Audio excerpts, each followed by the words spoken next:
Okay, so in this section of under rate of change, we'll be talking about increasing and decreasing function. So I will explain the definition first. So when we say a function is increasing, okay, so when we say it is increasing, right, the condition will be dy dx must always be positive. So dy dx is always positive, then it will contribute increasing function. So how does the increasing function look like? So if you draw a function, you go and draw a tangent. The tangent so it's like you go and do a tangent, and then this is a positive tangent. So it's like the graph is always going up. So increasing function graph, right, will be something like it will be upward sloping. So anyway, don't forget this one always represent the gradient function or the gradient of tangent.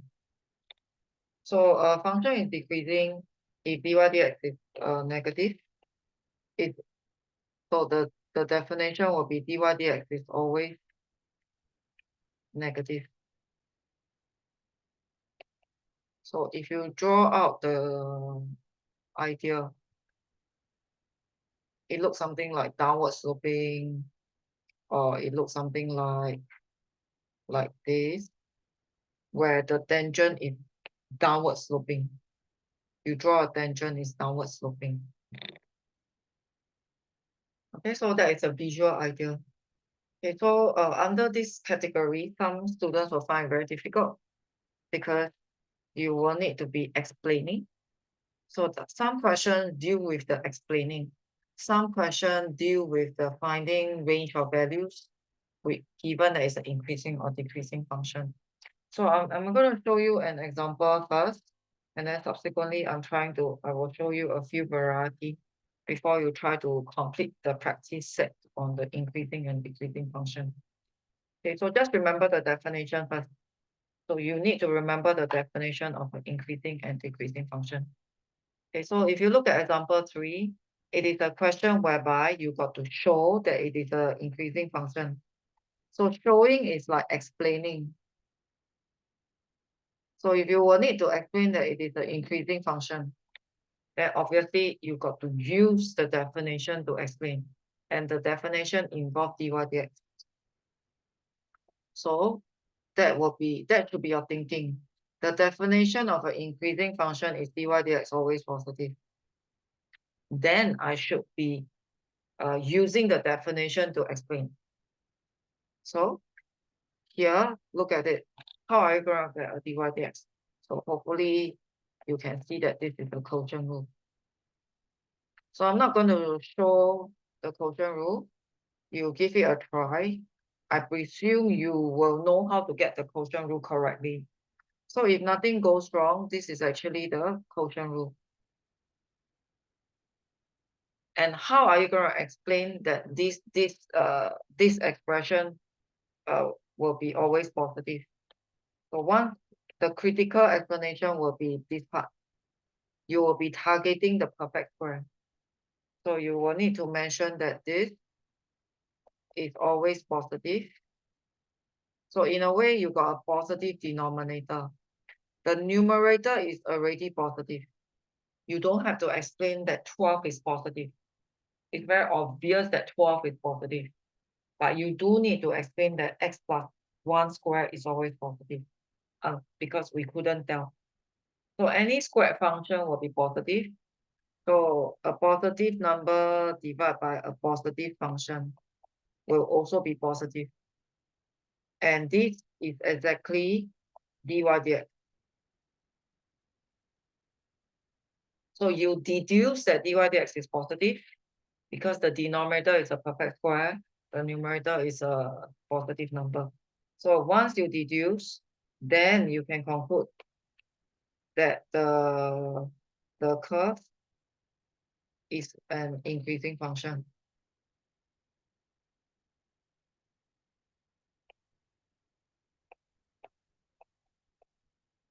Okay, so this, please take note, this is an essential statement. That means you must say this in your explanation. Okay, so this one is explaining increasing or decreasing function. Okay, so there are some questions like this kind where you're supposed to find the sets of values. So you will need to find the sets of values. Like in this question that is already an increasing function. Okay, so I will be showing you A and D. Okay, so this one, they already confirmed that it's an increasing function. So it's not an explanation question. So how are you going to do that? Okay, so the equivalence of fx, right? Okay, when the notation is fx, okay, it's something like this. So if you got a y, you will get a dy dx. If you got a fx, the differentiate will be a f prime. So in this situation, I'm going to be using f prime. So they just look different, but they refer to the same thing. So let me share part A. So part A, this is my fx. So I'm going to differentiate my fx.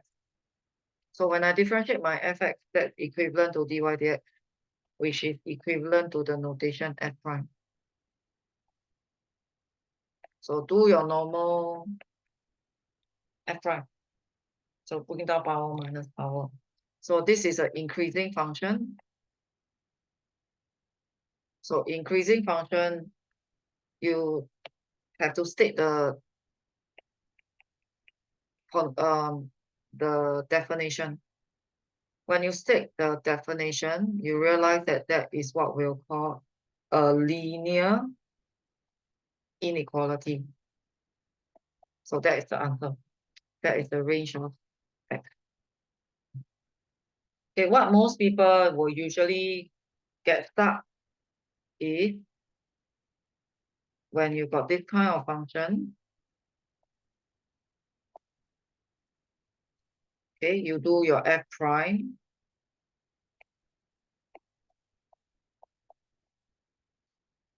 Okay, do your f prime. I forgot to write f prime. And again, you write the definition. So this is the increasing function. My f prime should be positive. Okay, this is a quadratic inequality. So most people actually forgot how to do the quadratic inequality. So if you need some basic video explanation, okay, I can show you the basic. So how do you do a quadratic? So your job is to factorize. So a lot of people will usually forget this. After you factorize,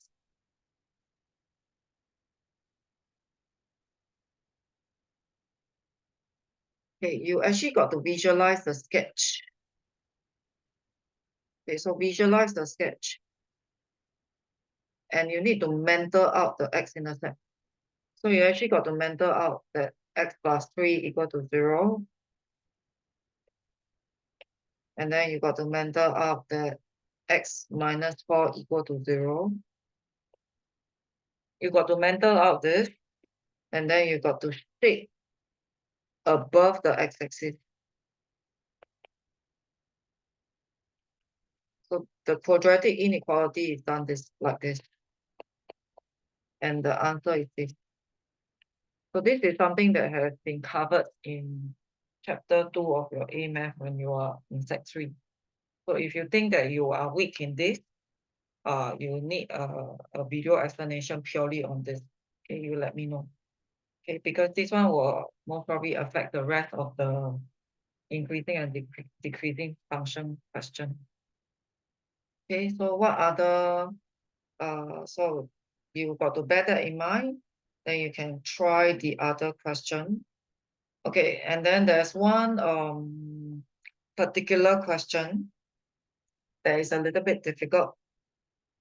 Okay, so in this question, right, it's not an explanation question. It is an increasing function. So dy dx is actually equal to greater than 0. So this question, usually a lot of people couldn't do very well if your chapter 2 or your A math is not very good, or you kind of forgotten. So if you've forgotten about your discriminant, so you may not be able to do this question. So I'm going to do my dy dx.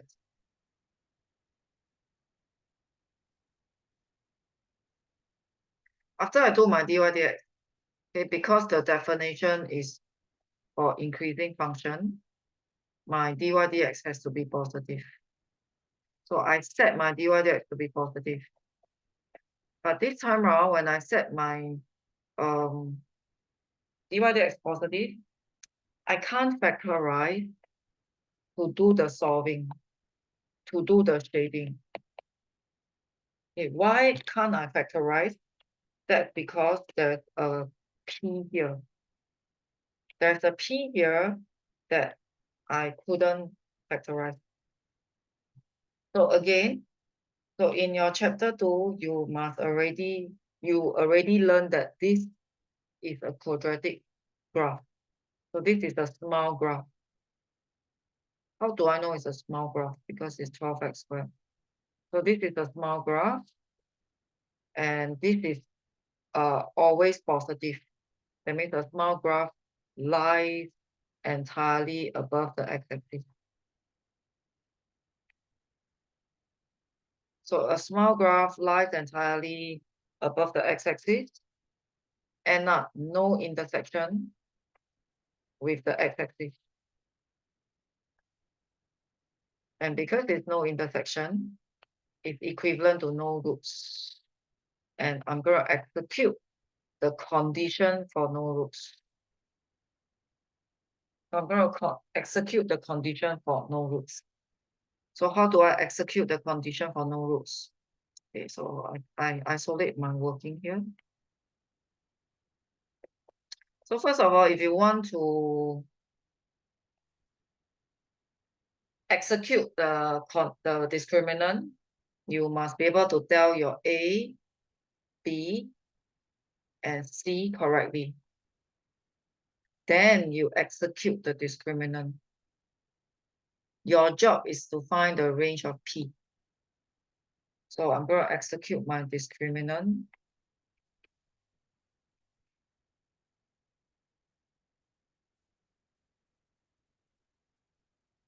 Okay, let me punch calculator.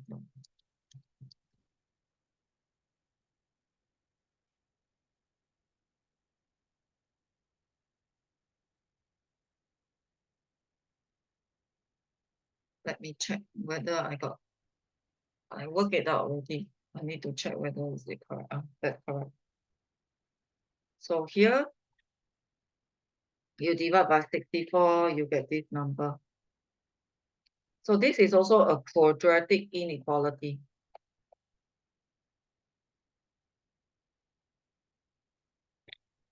Okay, so your job, factorize it. It doesn't look factorizable unless you do this. Then you can factorize in a way like your set 2 factorization. And then you draw the graph. This graph is for P, not for X. And it's less than or equal. So it's below the P axis. So my answer will, okay, I think a bit not clear. Yeah, I draw a bigger one. Okay, so draw the axis for P. It's not X, don't get confused. So it's the root 12 and the minus root 12. And you're shading below. So this is the answer.